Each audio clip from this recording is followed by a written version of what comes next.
Mas Wowi ini sopo toh Mas? Jadi kalau ditanya siapa bosman gitu ya, saya adalah emang sengaja mengacurkan bangsa Indonesia. Jadi by all means Malaysia ini memang sedikit nakal. Mas Wowi, apa kabar? Baik, apa kabar Mas? Bosman yang sontoloyo. Ini ngetop banget, tapi mungkin anak-anak muda nih khususnya yang penontonku ini mungkin pengen kenal sih. Mas Wowi ini sopo toh Mas? Saya itu singa tua yang luka. Kemudian daripada merusak, ya saya menulis. Kebetulan hobi saya adalah menulis dan saya adalah amateur writer kali ya. Amateur writer itu bukan karena komersial, tetapi karena setiap hari saya punya diary. Zaman dulu saya punya diary. Jadi sekarang sejak 2011 diary-nya saya pindahin ke Facebook. Cuman nama peristiwanya saya sadurkan supaya saya ada memori sedikit gitu ya. Nah saya heran kenapa buku harian saya dibaca orang, itu aja yang saya heran gitu. Jadi kalau tanya siapa bosman gitu ya, saya adalah amatur writer. Gokil, amatur writer tapi bisa memprediksi masa depan. By data, tapi always by data ya. Mas Wowi katanya pernah mewawancarai 400 teroris. Sebutin 5 tersangka teroris yang susah ketebak gitu. Jadi dari 2009 sampai 2013 saya memang aktif sekali di dalam membantu negara karena saya merasa terorisme itu adalah act of war, atau terorisme itu adalah tindakan perang yang terkecil. Jadi perang sel, dan dia menggunakan aksi teror atau menakut-nakuti. Tujuannya kalau di negara berkembang seperti Indonesia berbeda dengan sebuah aksi teror di negara maju seperti misalnya di Jepang itu. Kalau di sebuah negara maju, aksi teror dipakai untuk merubah kebijakan. Kalau di negara berkembang seperti di Indonesia adalah merubah pemerintahan.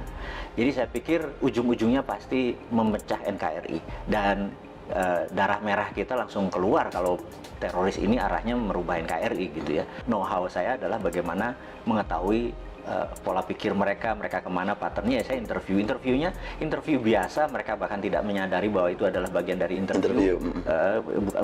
Bukan sekedar bukan collect data, bahkan kita ada cara untuk bertanya. Yang menarik adalah seorang Malaysia, agen dari Inggris yang namanya Nurdin M. Top, emang sengaja mengacurkan bangsa Indonesia. Jadi by all means Malaysia ini memang sedikit nakal. Kita disusupi dengan Nurdin M. Top, dan dia punya kemampuan linguistik pattern yang sangat luar biasa. Beberapa kali dokumen saya menyaksikan, dia dalam kurang dari 5 menit bisa membuat orang teriak Toto Allahu Akbar dan berani jihad.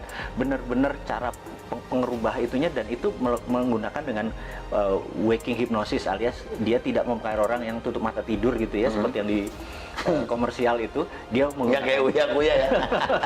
Dan itu kelihatan masih rendah memang ilmunya yang menggunakan tidur itu sleeping hypnosis. Tapi waking hypnosis itu benar-benar sadar, mata terbuka, kesadaran penuh, dan dia menggunakan linguistik pattern yang sangat luar biasa. Polanya saya pelajari, saya bilang gila nih orang, 5 menit aja anak. Waktu itu saya lihat ada videonya di Cirebon, 2 anak, cewek 1, cowok 1 dipanggil ngomong tentang jihad, Toto Allahu Akbar, dan bersiap mati untuk doktrin yang ditaruh oleh Nurdin M. Top. Saya bisa bilang gila nih kalau didiemin gitu ya. Nah, tapi ya bersyukurnya bahwa dia udah selesai, chapter itu udah selesai, dan selama 5 tahun itu pengalaman menarik buat saya, berkontribusi sedikit.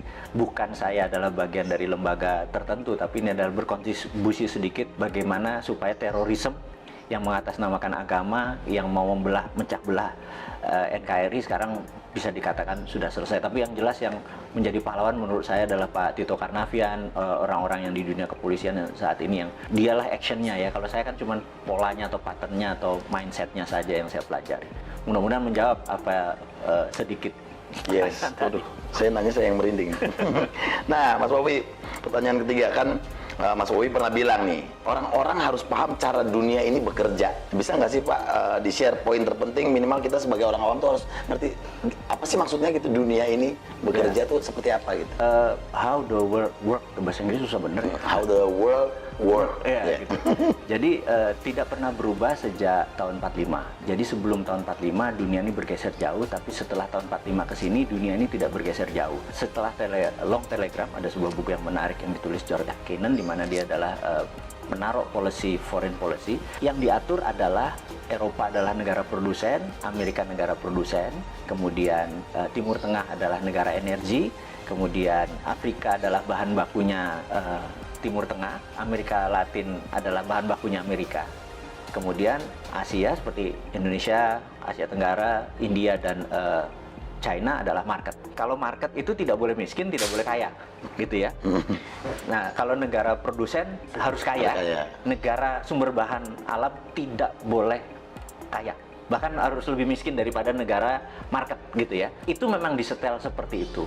Suatu hari di tahun 80-an, 90-an, di mana musuh Amerika adalah Soviet, zaman presidennya adalah Ronald Reagan, mereka fokus di Timur Tengah karena energi, dan tahun 91 Soviet rata tanah. Fokus mereka terhadap energi itu lupa bahwa ternyata China membangun manufaktur. Dan China membangun manufaktur itu bukan sendirian, dia dengan geng globalis dalam tanda petik ini ya. Tahun 80-an itu masuk ke China hanya sebagai labor murah, China membangun produksi. Nah, begitu China 20 tahun kemudian, dunia shock di tahun 2008 pada saat Olimpiade Beijing. Di situ dunia shock karena China mendadak menjadi negara produsen, dan Amerika udah telat, realize-nya, menyadarinya telat. Sudah telat gitu.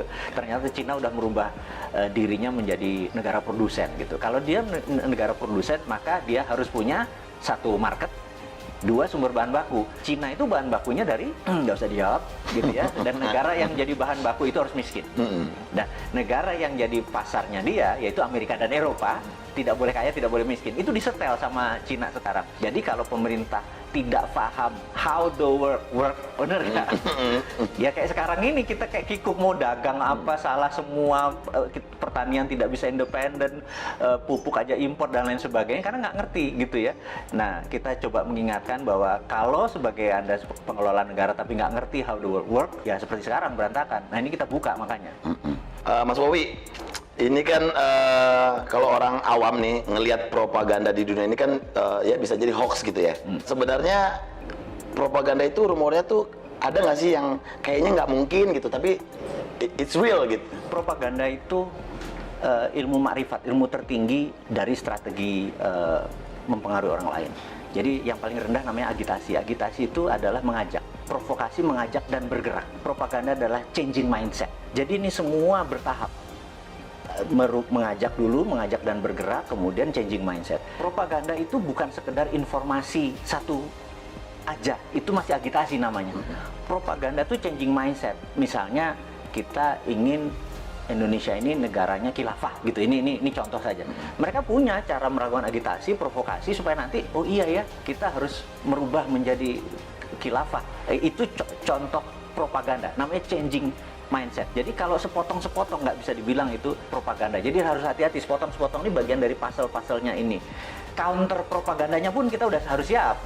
Gitu, ada counter propaganda. Oh, ini bagian dari propaganda, bagian dari agitasi, bagian dari provokasi, bagian dari, kita harus ada counternya. Saat ini dunia intelijen harusnya punya divisi itu. Mudah-mudahan sadar. Karena sadar itu dalam artian karena ilmu ini bergeser terus, ilmu komunikasi massa ini bergeser terus.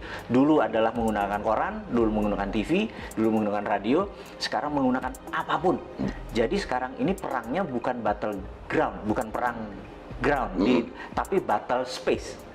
Nah, kemampuan battle space kita ini, perang di udara tadi, bukan satelitnya, bukan sekedar internetnya, bukan sekedar sosmednya, tapi kontennya ini benar-benar tidak sesederhana yang seperti kita bayangkan. Nah, di sana dokter-dokter semua, iya kan, bukannya seseorang yang ilmu pengetahuan psikologinya nggak mateng gitu. Jadi saya pikir banyak yang harus kita pelajari. Jadi sekali lagi anak-anak muda yang di bawah 40 tahun yang saya bilang nanti 4 tahun lagi berkuasa itu, kesempatan Anda belajar, karena yang tua-tua nggak mungkin belajar kan.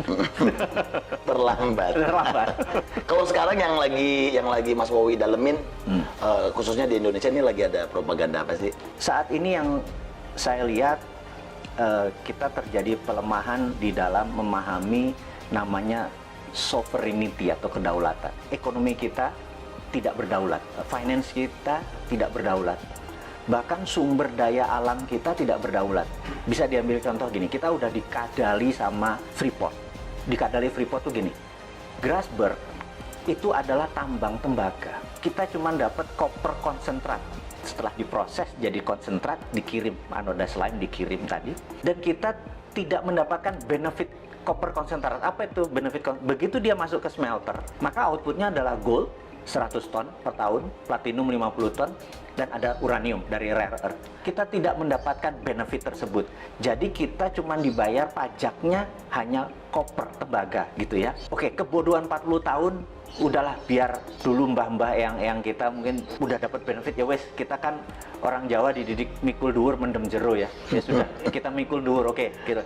Tapi kalau sekarang lupanya ada undang-undang yang nikel, jadi nikelnya 25%. Ini lucu, begitu dia tambang, nikelnya 25%, nggak boleh 40. Karena kalau, maksudnya kemurnian nikelnya ya, 25. Yang kita harusnya adalah kemurnian nikelnya 99,9. Tapi kalau 99,9 maka banyak yang dibuang. Dia nggak mau, dia maunya 25% aja. Kenapa? Karena 25% itu ada dua benda yang dia incer. Satu feronya, dua litiumnya. Jadi waktu dibayar, hanya dibayar nikelnya saja. Litiumnya sama ferronikelnya sama nikel lateritnya itu gratis. Nah, kemudian isu terakhir adalah tin atau timah yang katanya mau digitukan sama. Tapi sama Cina apa yang dilakukan?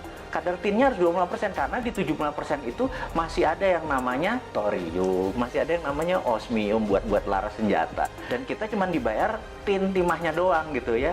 Nah, kok masih goblok sih gitu ya, cuman kita ngingetin aja gitu. Yang mbok sekarang sudah sekian lama, ya kalau mau dibayar namanya konten dari mineral tadi yang dibayar. Litiumnya berapa, osmiumnya berapa, thoriumnya berapa, rare earth-nya. Jangan cuma dibayar pokoknya dan nilainya paling murah. Jadi koper tuh paling murah, nikel tuh paling murah, timah juga paling murah, stannum ya bahasa kimianya, SN biar pada inget ini. Pasti pada lupa pelajaran SMA dulu ya, waktu SMA dulu kalau fisika tuh saya inget ada hari libur nanti kita rebus kubis Prancis HEL gitu ya, pada lupa kan pasti kan gitu ya. Nah kita sekedar ngingetin bahwa pelajaran itu penting karena biar nggak dibodoh-bodohin. Biar nggak dibodoh-bodohin. Yang kedua adalah kenapa Indonesia tadi yang jadi marketnya Cina tadi, karena Tuhan itu sudah baik banget sama bangsa Indonesia aja yang terlalu terpesona dengan bangsa lain. Saya selalu berkali-kali cerita, bayangin ini ada bola dari plastik, transparan, kemudian bola itu kita kasih glitter, bola itu diputer. Glitter itu akan ada di lingkaran tadi. Dunia ini yang sudah miliar tahun muter itu mineralnya ada di sabuknya. Karena itu Nusantara dengan hampir sekian panjang wilayah itu menghasilkan seluruh mineral itu. Jadi 130 unsur mineral yang ada di tabel periodik itu ada semua di Indonesia. Dari mulai rare earth, tanah jarang, segala macam. Dan ini adalah hanya ada di Indonesia loh, gitu. Kenapa kita masih terpesona sama bangsa lain? Ini aja digarap. Kalau kita mau berdaulat, kita buat aja namanya metal road gitu atau mineral road gitu ya. Dulu kan ada spice road misalnya gitu, jalan rempah ya, kita jalan mineral karena kita the only country yang punya itu semua di dunia ini. Itu yang membuat generasi nanti ya, yang 4 tahun lagi berkuasa tadi, ambil itunya Jo, gitu ya. Jangan lu pikirin yang tua-tua ini. Iya. Nah, Mas Bobi, coba Mas Bobi, ada nggak konspirasi yang paling serem dan berhasil sepanjang sejarah? Menurut saya adalah diambilnya emas Indonesia sebelum Pak Karno dikudeta, dan itu gerakannya cantik sekali sehingga depository emas kita lepas hampir 1000 ton gitu ya. Cakep sekali skenarionya dan itu bisa dibuktikan one of the best. Nah, ini kita ngomongin yang anget-anget nih. Kemarin nih kayaknya Pak Bos lagi marah-marah sama menterinya nih, ya kan? Gimana Mas Bowi menanggapi statement Presiden kemarin yang kayaknya bakal ada reshuffle kabinet nih, gimana? Kalau saya lihat tujuannya Pak Presiden adalah mengingatkan, jadi early warning untuk semuanya bergerak. Tapi kalau kapabilitas dan kapasitasnya memang tidak ada, menurut saya dalam 2-3 bulan ke depan benar-benar diganti secara fisik. Saran saya, karena ini bukan biasa saja, ini udah extraordinary, jadi udah bukan extraordinary lagi, udah extraordinary karena economic at war. Di dalam economic at war itu hampir no law, nggak ada hukum. Hukumnya adalah survival of the nation, hukumnya. Jadi gimana bangsa ini supaya survive. Jadi jangan, survive-nya harus cara kayak gini, nah itu lagi normal. Sekarang nggak peduli cara, yang penting bangsa ini survive, intact, utuh, dan cepat. Yang diganti saran saya adalah semuanya. Semuanya, bedol desa ya? Bedol desa. Semuanya bongkar ya? Benar. Nah, kalau menurut Mas Bowi, 5 negara yang punya sistem pemerintahan paling oke. Saat ini menurut saya negara yang paling oke adalah Cina. Karena struktur Cina adalah single party, partainya satu, yaitu PKC, Partai Komunis Cina, dan di dunia ada 7 negara yang single party, salah satunya Meksiko. Jadi dengan adanya single party, mereka bisa orang yang menjadi pemimpin itu benar-benar orang yang memang bukan 5 tahunan, memang punya karir dari bawah ke atasnya baik. Jadi bukan komunisnya sekali lagi ya, yang itunya ya. Jangan salah persepsi ya. Kan? Karena yang single party country. Jadi saya berharap suatu hari Indonesia akan mengadopsi itu revolusi lagi, bener nggak? Sekarang kebanyakan ya. Sekarang terlalu banyak gitu ya. Karena 2-3 pun akan terus seperti Amerika, tapi seperti Meksiko kita tahu dia single party country. Itu saya usulkan one of the best solusi adalah single party country, di mana mereka mau yang menjadi abdi negara, mau jadi public servant, memang berkarir dari bawah gitu ya. Dan jadi antara country dengan party atau partai menjadi satu. Itu tadi baru Cina tuh. Ya pokoknya yang single party country ya. Kita googling bareng-bareng. Iya. Nah itu, makanya jangan apa-apa lengkap. Nah, ya benar. Teman-teman biar belajar ke Wikipedia, bener nggak? Bener. Nah, pertanyaan terakhir. 5 figur paling cocok sebagai pemimpin Indonesia versi Mas Wowi. Jadi satu yang di 2024 saya harapkan adalah satu muda. Anak-anak muda ya? Iya, muda kalau bisa milenial. Milenial artinya tidak lebih 44 tahun. Yang kedua adalah dia nasionalis, jadi bukan globalis. Ketiga dia harus religius, gitu ya. Terus dia percaya terhadap pluralisme, perbedaan, dan sangat toleran. Jadi ya, kalau ada di dalam satu figur, dia adalah figur yang paling cocok memimpin negara ini. Mantap. Mas Wowi, thank you banget waktunya, sukses. Pokoknya kita tunggu nanti ocehan-ocehan dari Mr. Bosman, ya kan, yang selalu kontroversi tapi menarik untuk diikuti. Sekali lagi thank you buat waktunya di Kui Entertainment. Thank you.